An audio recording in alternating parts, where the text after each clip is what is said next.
Tell us you're a Nigerian without saying a word. Energy security is one of the most pressing issues for many developing countries like Nigeria.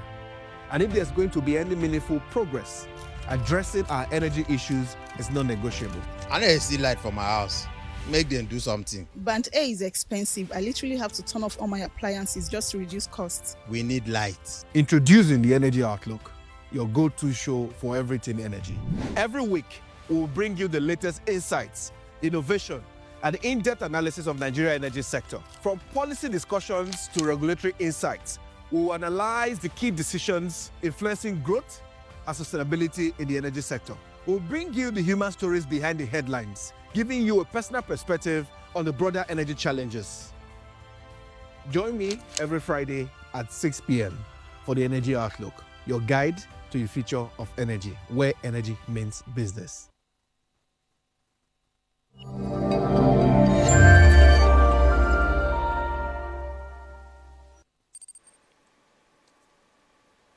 Hello and welcome to the Energy Outlook.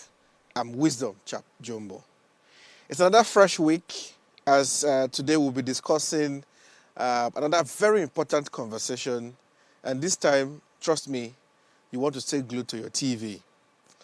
But first, I would like to bring you updates, of course, of developments within the sector. As always, I promise you every week we'll try to give you some of the trending conversations or trending news within the sector just to bring you up to speed. First, Nigeria requires about 20 billion annually to bridge the gas infrastructure gap. And the Nigeria Extractive Industry Transparency Initiative has released a report indicating that Nigeria needs an estimated 20 billion annually to bridge the gap in its gas infrastructure.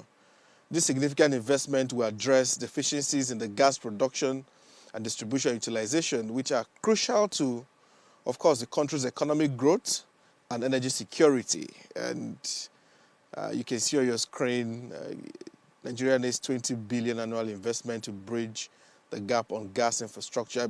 I'm hoping to talk about gas one of this week. Of course, there's so much in that space that I think we need to also get up to speed with. And I promise you, we're going to discuss this in one of our conversations. And we're already talking to an expert who will come and tell us what this means and how we'll go about it. So just so you know, within the week, the NNPCL had also commended Mr. President Tinubu's efforts in advancing domestic gas utilization. The Nigeria National Petroleum Company Limited, NNPCL, has praised President Tinubu's initiative aimed at maximizing domestic gas utilization. These efforts are focused on leveraging Nigeria's abundant gas resources to drive industrialization and reduce reliance on imported fuels, helping strengthen Nigeria's energy security and reduce foreign exchange. Fantastic. So just you also know, earlier this week, the NNPCL and its partners, they launched 5 mini LNG plants. I really want to learn a lot about what this plant will do for Nigeria. And then we hear that in another significant step towards enhancing Nigeria's energy security, the NNPCL, which is the Nigeria National Petroleum Company, in partnership with private firms, they've done the groundbreaking for 5 mini liquefied natural gas LNG plants in Ajokuta, Kaduna State. The groundbreaking ceremony happened earlier this week, which is marking a major leap to local gas production and distribution. There seems to be so much with gas happening, and we need to get up to speed. There's so many efforts that I think that the government is already making towards trying to boost gas production, and I think that we need to follow the conversation and see what is indeed happening there. Electricity. The federal government has come to address what we've been hearing in the news since after the World Economic Forum, to clarify that there are no immediate plans for any electricity hike. Despite, even though the government is spending 200 billion monthly to subsidize electricity, however, this subsidy is unsustainable, and the government has clarified on that, and the government aims to also better target its vulnerable customers while eventually adjusting tariffs to reflect the true cost of electricity and ensure the financial stability of the power sector. So this clarification was made by the federal government, of course, through the Office of the Special Advisor on Energy, Ms. Olu, who came to clarify on her X handle when this was, a conversation that was happening all over the media space. So the government is saying we are not increasing the tariffs. There are no plans yet, even though they spend 200 billion every month to subsidize electricity. But I want to say, I don't know what happened. Me, myself, I have now gone back to Band A. I want to categorically say it now. I've gone back to Band A. I'm not sure what happened. We're first on Band A in my area, and where they pull us back to Band B, and now we are back to Band A. What is changing? So if the government is not increasing tariffs, why are some people now moved to Band A, and suddenly some of the discos are, moving their feeders to Band A? What is indeed happening if the tariffs are not increasing? We need to get someone from any of the discos to explain to us what is indeed happening. And I'm working on that because we need to follow the conversation there.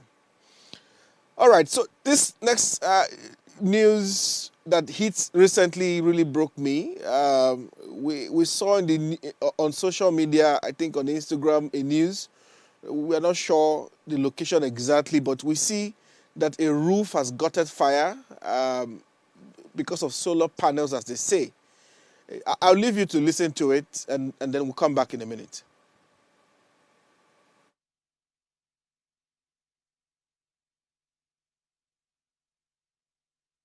Solar panel is the cause of it. I've seen that video before. Solar panel. Those of you putting a solar panel on top of your roof is the cause of this fire. See somebody shop now. Yeah, this fire is going up more. It don't catch the wood. You understand? It don't catch the wood. There's nothing they can do. Sorry.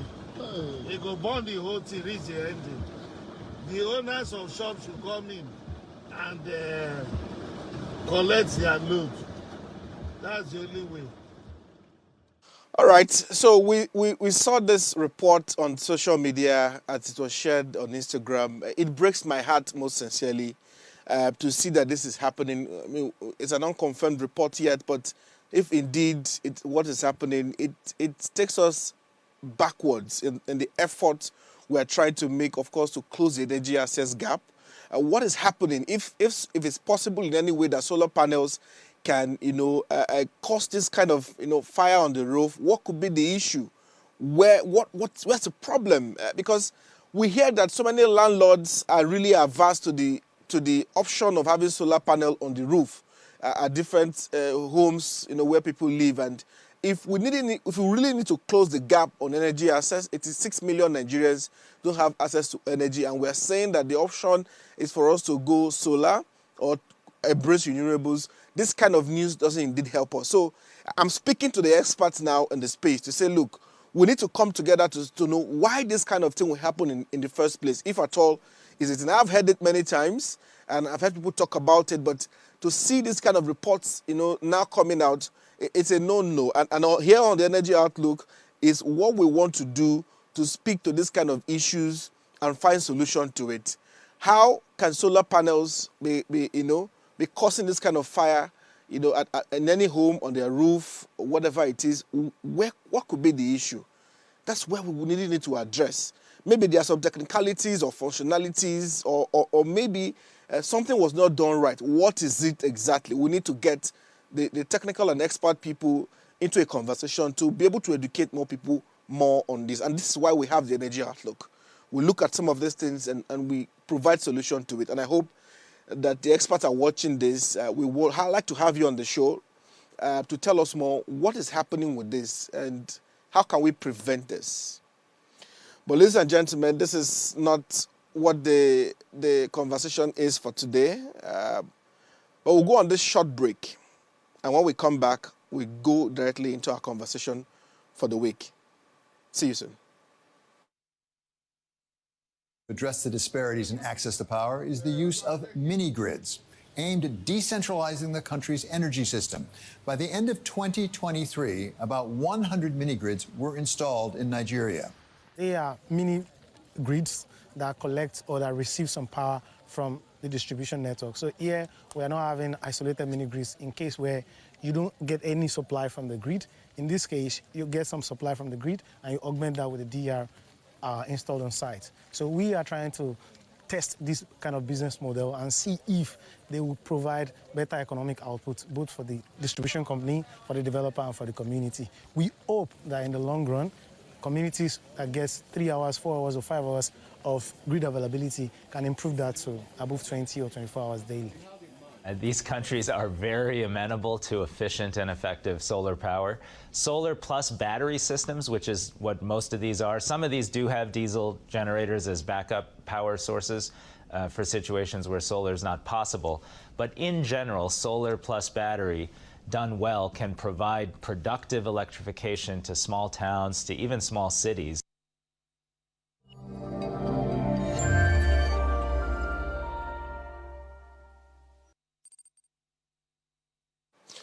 All right, welcome back. So this evening we are discussing mini grids, and we are assessing the success of mini grid projects in Nigeria and across probably Africa. 600 million Africans don't have access to energy, and about this number is 86 million in Nigeria who don't have access to energy. How do we solve this problem? And some people have said mini grids are the way.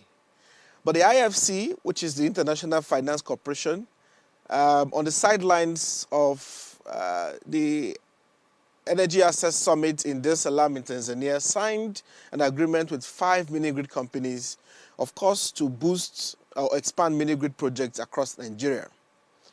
But are mini-grid projects the way to go? Most people say mini-grids in Nigeria, of course, have seen some successes, particularly through initiatives like the Nigeria Electrification Project, which is championed by the REA, which is the Rural Electrification Agency, deploying nearly over 100 mini-grids across Nigeria. So, like you heard in that report earlier, as at 2023, we had more than 100 mini-grids across Nigeria. But is this the solution? Is this what will really solve the issue of electrifying off-grid communities and off-grid areas in the country? Should this be where we are looking at? Okay, you won't be hearing from me as my guest is now on the show as we analyze some of these efforts, and I try to get him to answer some of these questions that I know you may have. We are joined on the program today by David Arinze. He is a renewable energy specialist, one of the very best, as I like to say, my very good friend, and his work has been recognized globally. And he's one of the very best, trust me, if we talk about off-grid and renewable energy. David, it's good to see you on the program. Welcome. Can you hear me? I can hear you very loud and clear. I hope you can also hear me very loud and clear. Yes, I can hear you. I can hear you.